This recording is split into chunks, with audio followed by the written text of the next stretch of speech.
Dear friends, मैं doctor Mukesh Kumar, associate professor, department of zoology, MSJ college, Bharatpur से बोल रहा हूँ। आज का जो हमारा टॉपिक है वो डेवलपमेंटल बायोलॉजी का एक इंट्रोडक्शन के रूप में मैं आपको बताऊंगा। एक्चुअली ये जो लेक्चर है ये एमएससी फाइनल जूलॉजी के थर्ड पेपर जो कि जीन्स एंड डिफरेंशिएशन के नाम से है उनके लिए बड़ा यूज़फुल है और बीएससी लेवल पर भी इस लेक्चर को स्टूडेंट्स के लिए यूज़फुल हो सकता है। जैसा कि हम जानते हैं कि किसी भी एनिमल का डेवलपमेंट अगर आप देखेंगे तो वो जीन्स के द्वारा होता है और डेवलपमेंटल बायोलॉजी में यदि जीन्स एंड डिफरेंशिएशन को आपको पढ़ना है तो पहले हमको ये पता होना चाहिए कि डेवलपमेंटल बायोलॉजी क्या होती है। और डेवलपमेंटल बायोलॉजी का जो स्कोप है वो काफ़ी ब्रॉड है। अगर आप ये देखेंगे कि जैसे जीन्स हमारे जो शरीर में होते हैं, हम किस प्रकार के होंगे, हमारी बॉडी के डिफरेंट ऑर्गन्स कैसे बनेंगे और वो हमारे जो एक्सटर्नल अपीयरेंस है वो किस प्रकार की होगी और जो हमारी बॉडी की फिजियोलॉजी डिफरेंट फंक्शंस है वो किस प्रकार से काम करेंगे, ये सब जीन्स के द्वारा रेगुलेटेड होते हैं। तो पहले जीन्स पर आने से पहले हमें थोड़ा सा डेवलपमेंटल बायोलॉजी के बारे में जानना चाहिए, क्योंकि अगर हम सीधे डेवलपमेंटल बायोलॉजी पर आ जाएंगे तो हम कुछ बेसिक्स जो हैं वो नहीं समझ पाएंगे।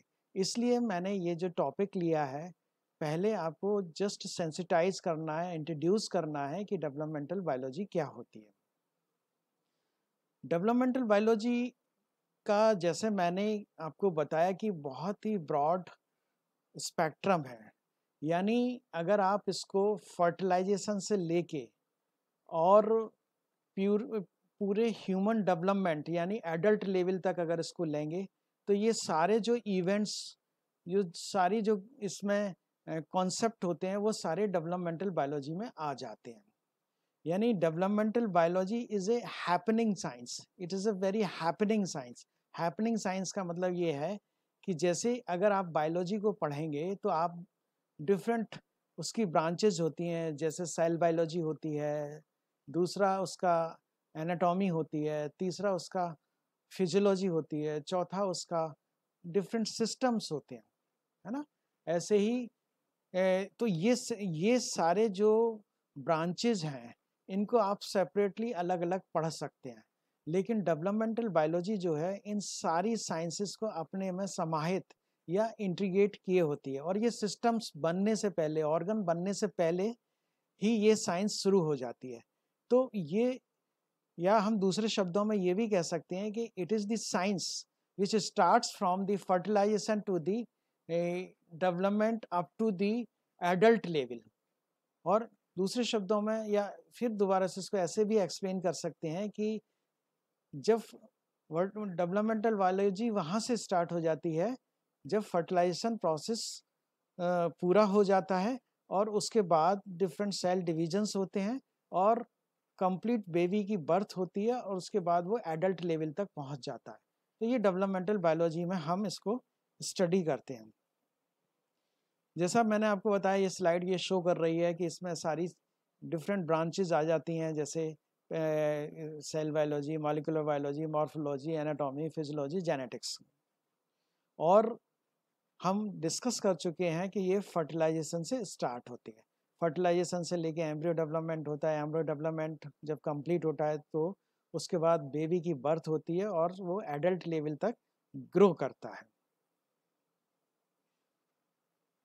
अब स्पेसिफिकली अगर हम देखें, जैसे एम्ब्रियोलॉजी को स्पेसिफिकली अगर हम देखें तो इसको जो इस स्लाइड में शो कर रहे हैं ये इवेंट्स देखने को मिलते हैं। जैसे फर्टिलाइजेशन, अब फर्टिलाइजेशन जो प्रोसेस है उसमें मेल और फीमेल गैमीट का यूनियन होता है और उसके बाद एक नॉर्मल क्रोमोसोम नंबर यानी 2x क्रोमोसोम नंबर एस्टेब्लिश होता है, और उसके बाद ये जो प्रोसेस है ये पूरा फर्टिलाइजेशन कहलाता है, और उसके बाद क्लीवेज स्टेज स्टार्ट होती है। क्लीवेज स्टेज का मतलब ये होता है कि सेल डिवीजन स्टार्ट हो जाता है, जो जाइगोट है वो डिफरेंट सेल्स में डिवाइड होने लगता है, और ये जो डिवीजन है वो क्लीवेज स्टेज कहलाती है। उसके बाद ब्लास्टोलेशन कहलाता है। ब्लास्टोलेशन भी एक बहुत ही डिटेल्ड स्टेज है, और उसके बाद गैस्ट्रुलेशन होता है, ये भी एक डिटेल स्टेज है जो कि एक एम्ब्रियोनिक डेवलपमेंट का पार्ट होती है।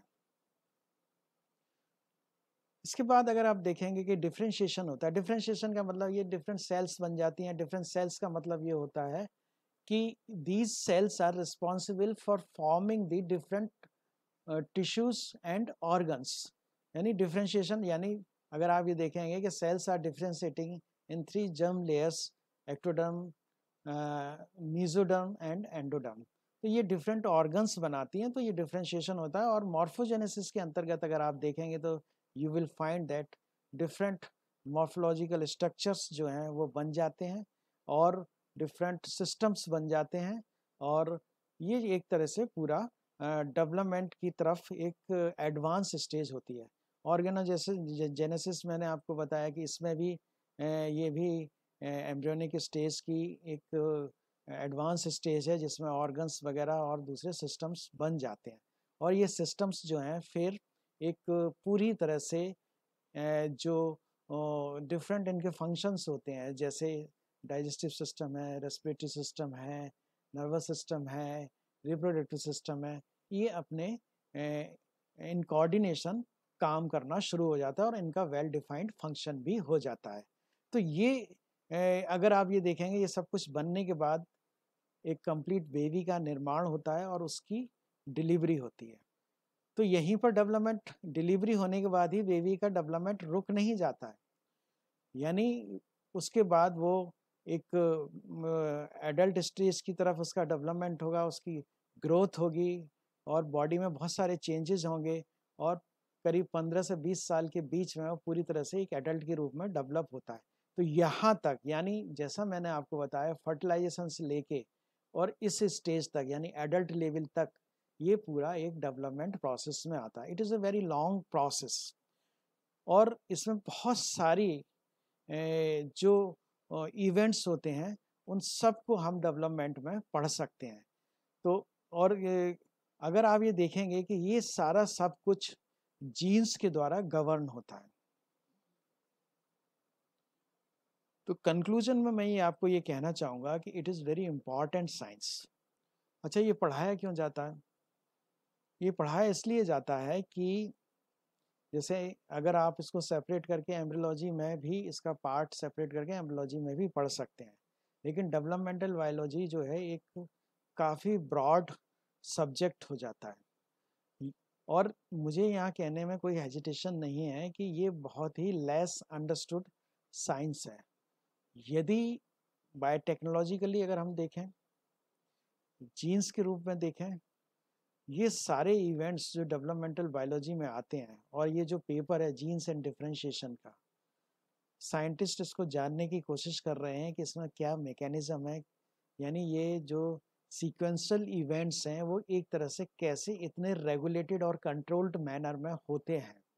यदि अगर ये मिस्ट्री अगर हम पूरी तरह से अनफोल्ड कर दें, तो हम बायोलॉजिकल सिस्टम को मैनिपुलेट करके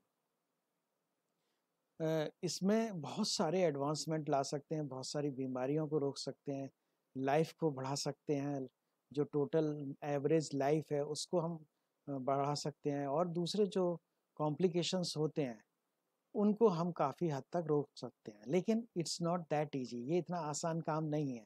इसके लिए क्या है कि हमें सारे इवेंट्स को डिफरेंट लेवल पर, यानी डिफरेंट लेवल का मतलब ये at fertilisation level, at cleavage level, blastulation level, gastrulation level, है ना, मॉर्फोजेनेसिस के लेवल पर, फिर डिफरेंट जो ग्रोथ है ऑर्गन्स की होती है उसके लेवल पर, हमको बहुत ही मॉलिकुलर लेवल पर और एक बिल्कुल पिन पॉइंटेड मैकेनिज्म को अगर यदि हम समझ जाते हैं तो ये साइंस हमारे लिए बहुत ही यूज़फुल है, और ये एक बहुत ही पॉजिटिव डेवलपमेंट लाइफ या ह्यूमन लाइफ या एनिमल लाइफ में ला सकती है। एनिमल लाइफ और ह्यूमन लाइफ में इसलिए कह रहा हूँ कि ये हमारा सब्जेक्ट जियोलॉजी है, इसलिए हम उस पर फोकस कर रहे हैं। Thank you very much.